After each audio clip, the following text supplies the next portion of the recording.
কেমন হয় যদি রমজানের ইফতারিতে পাওয়া যায় এরকম মজার একটা ড্রিঙ্কস। এরকম মজার আর কালারফুল একটা ড্রিঙ্কসের রেসিপি নিয়েই থাকবে আজকের ভিডিও। আসসালামু আলাইকুম, welcome back to our another recipe blog. সবাইকে মাহে রমজানের অনেক অনেক শুভেচ্ছা। রোজা রেখে ইফতারিতে যদি এরকম একটি ড্রিঙ্কস খাওয়া হয় তাহলে কিন্তু সারাদিনের ক্লান্তি এক নিমেষেই দূর হয়ে যাবে, আর এর স্বাদও কিন্তু দারুণ। আজকের এই ড্রিঙ্কসটি শুধু দেখতেই সুন্দর তা কিন্তু নয়, এটি কিন্তু আমাদের শরীরের জন্য খুবই হেলদি।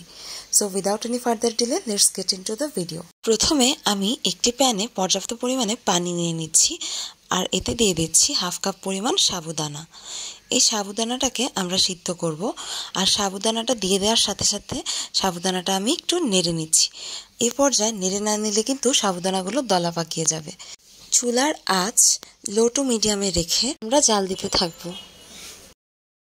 সাবুদানাটি হতে হতে আমি আরেকটি প্যানে নিয়ে নিচ্ছি 1 লিটার দুধ এবং একে জাল দিয়ে দিয়ে ঘন করে নিচ্ছি।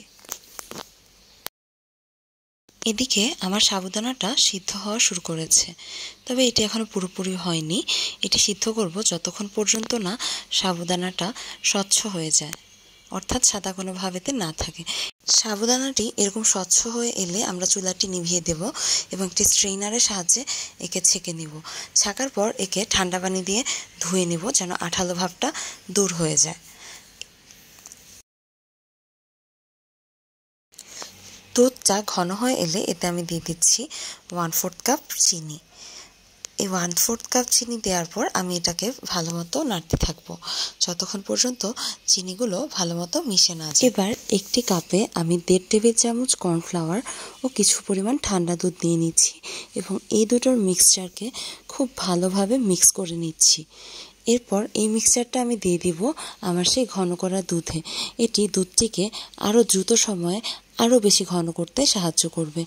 মিক্সচারটি দুধে দিয়ে দেওয়ার পরে আমি কন্টিনিউয়াসলি ভালো মতো নাড়তে থাকবো, না হলে কিন্তু দুধটা দলা পাকিয়ে যেতে পারে।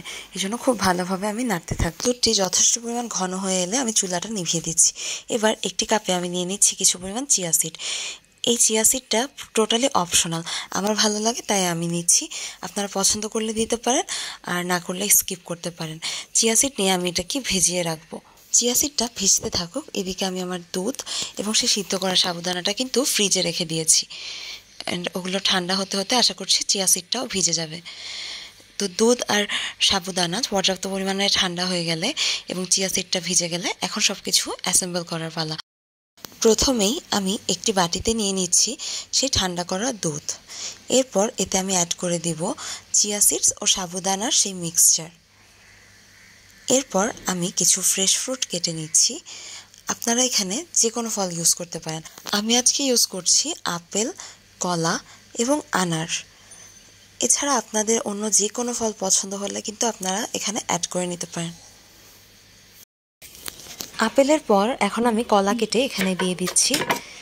আর যেটা বলছিলাম, আপনারা কিন্তু এখানে ফ্রুট ছাড়াও অন্যান্য ড্রাই ফ্রুট, কিশমিশ বা আপনারা যা যা পছন্দ করেন, নাটস, যে কোনো কিছু এখানে অ্যাড করতে পারেন। এই ড্রিঙ্কসটা এরকম যেখানে আপনি যেটা দিবেন সেটাই এটার সাথে খুব ভালো ব্লেন্ড করবে, খুব মজা করে খাওয়া যাবে। তো ফলগুলো অ্যাড করার পর দেখেন কতটা কালারফুল লাগছে, কতটা সুন্দর দেখা যাচ্ছে। এরপর আরেকটু ঠান্ডা হওয়ার জন্য আমি এতে অ্যাড করে দিলাম বরফ, এবং একটু কালারের জন্য আমি এটাতে দিচ্ছি রুয়াফজা।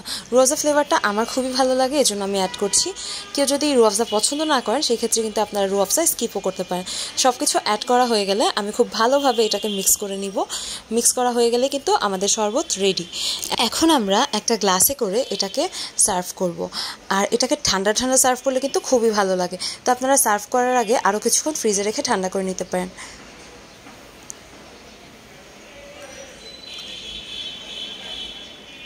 গ্লাসে সার্ভ করার পর দেখেন কতটা কালারফুল আর সুন্দর লাগছে দেখতে। আমার তো এখন ভিডিওটা বানানোর সময় আবার খেতে ইচ্ছে করছে। তো চলুন এবার একটু ট্রাই করে দেখা যাক। আমার তো খুবই ভালো লেগেছে, জাস্ট ইয়াম।